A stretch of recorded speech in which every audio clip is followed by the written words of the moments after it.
Good morning, this is Aaron with Transformed by His Truth.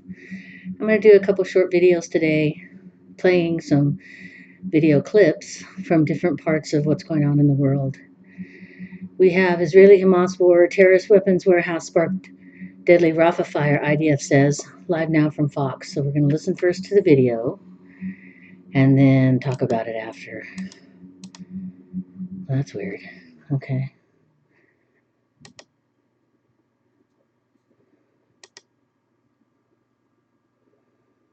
For some reason it's not working.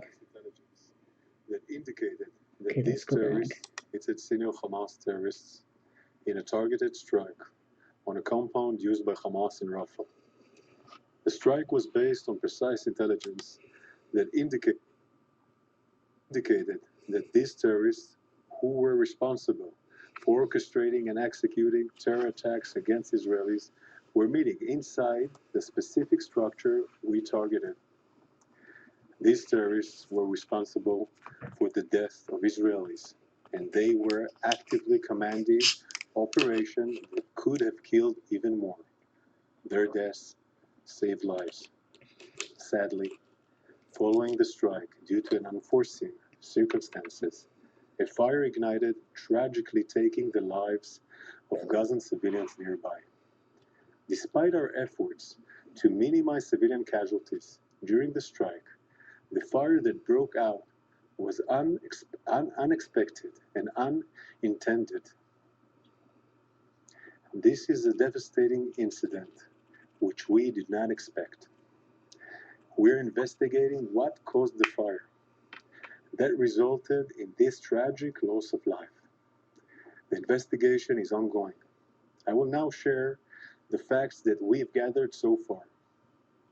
As you can see, in our aerial surveillance from the time of the strike, we targeted a closed structure away from tent area. As you can see, there are no tents in the immediate vicinity of the structure that we targeted. Contrary to reports, we conducted the strike outside the area that we designated as a humanitarian area and called civilians to evacuate to. Our strike was over 1.5 kilometers away from the El Muasi humanitarian area, what we call the safer zone. Here is where Hamas claims we struck, and here is where we conducted our strike against the Hamas senior commanders outside the area designated as a humanitarian area. Our aerial surveillance was filming prior to the strike in order to minimize civilian harm. Here is the footage from our strike of the specific structure where the senior Hamas commanders were meeting. The strike was conducted using 2 munitions with small warheads suited for this targeted strike. We're talking about munition with 17 kilos of explosive material. This is the smallest munition that our jets can use. Following this strike, a large fire ignited for reasons that are still being investigated. Our munition alone could not have ignited a fire of this size. I want to repeat it. Our munition alone could not have ignited a fire of this size. Our investigation seeks to determine what may have caused such a large fire to ignite. We are looking into all possibilities, including the option that weapons stored in a compound next to our target, which we did not know of, may have ignited as a result of the strike. It should be noted, Hamas has been operating from this area since October 7th. Here, in this satellite image, 43 meters from the structure we targeted, you can see Hamas rocket launchers. Hamas fired rockets from these launchers at Israel during their massacre on October 7th.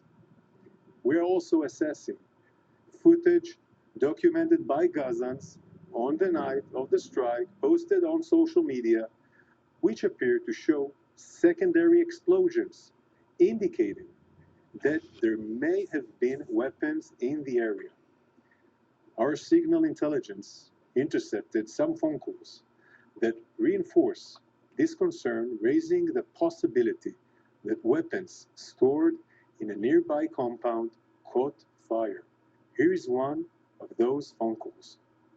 وبعدين في اجتماع وبعدين قاعدين دخيلة لما صوت السلاح بدأ يتفجر وشمت المصاري بعد الغرفية هذا ما يحكي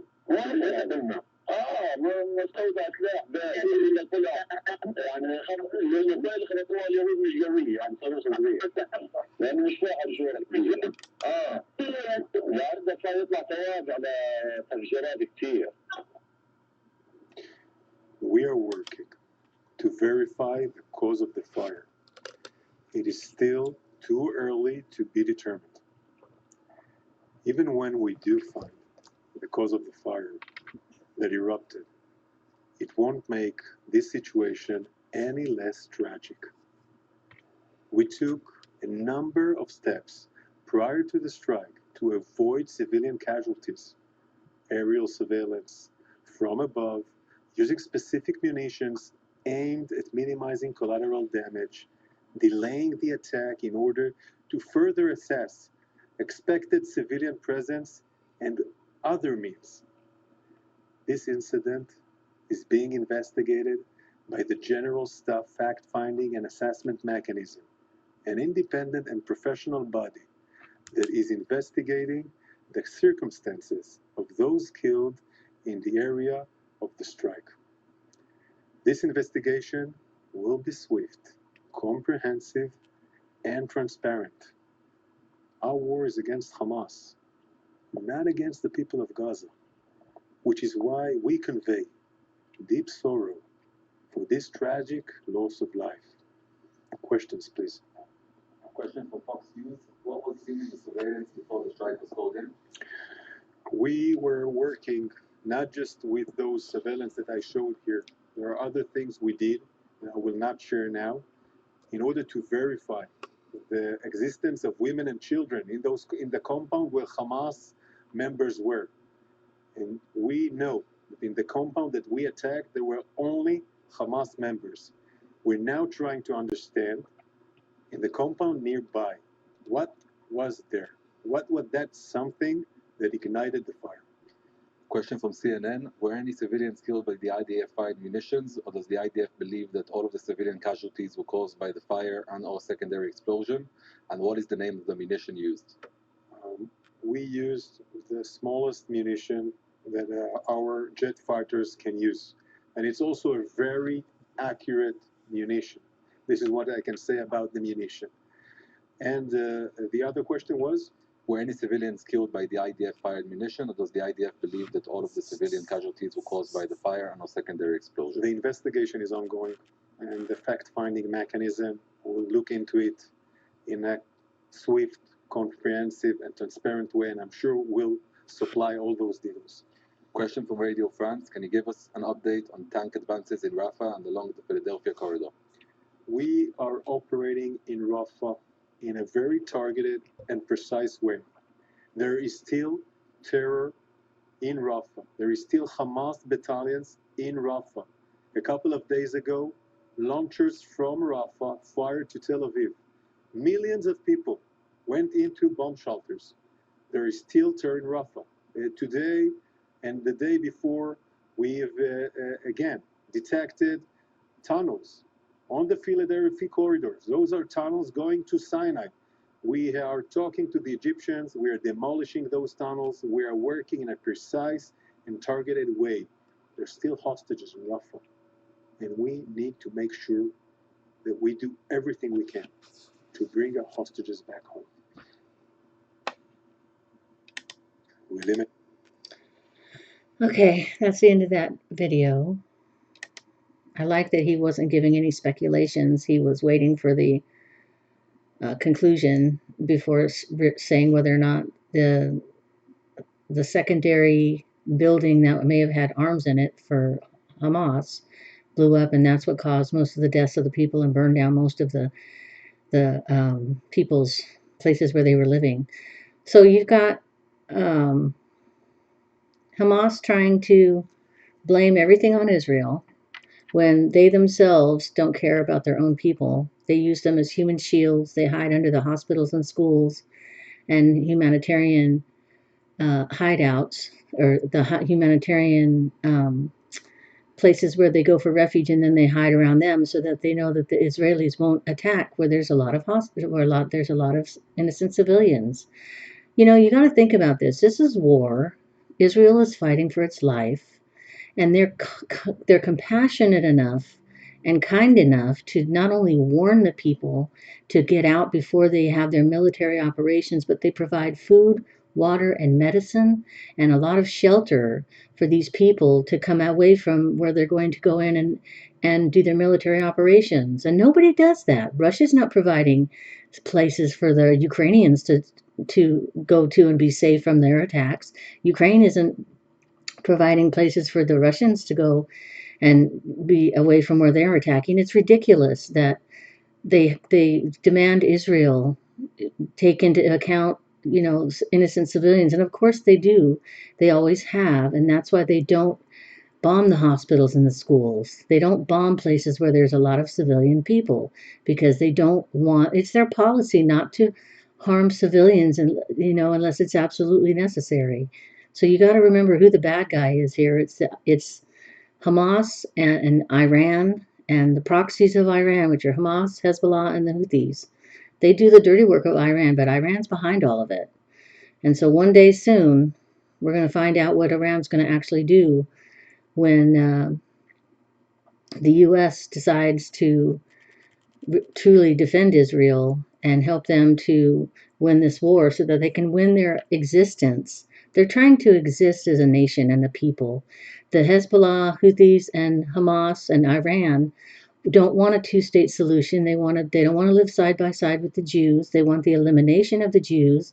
It's in their Palestinian charter, and they haven't taken it out because they don't want to live side by side. They hate the Jews. They want the elimination of the Jews, and they want to take their land. So we've got to keep in mind here what's really going on behind all this is the fact that the Hamas continues to reject ceasefire deals because they don't get what they want, which is the release of hundreds of criminal terrorists. Why would we want to give back terrorists that have attacked Israel and attacked the Israeli people just to get our hostages back? You know, it seems ridiculous, but it goes to show how much Israel really wants to bring home the hostages, that they're willing to release these terrorists and Hamas, you know, people, even though they could turn around and attack them. So let's just, like I said, let's remember who the bad guy is here. And Hezbollah and the Houthis and those that are attacking Israel. So I'm going to do some more videos here. I'm going to do some more news clips, and hopefully you can get an idea of what's really going on here.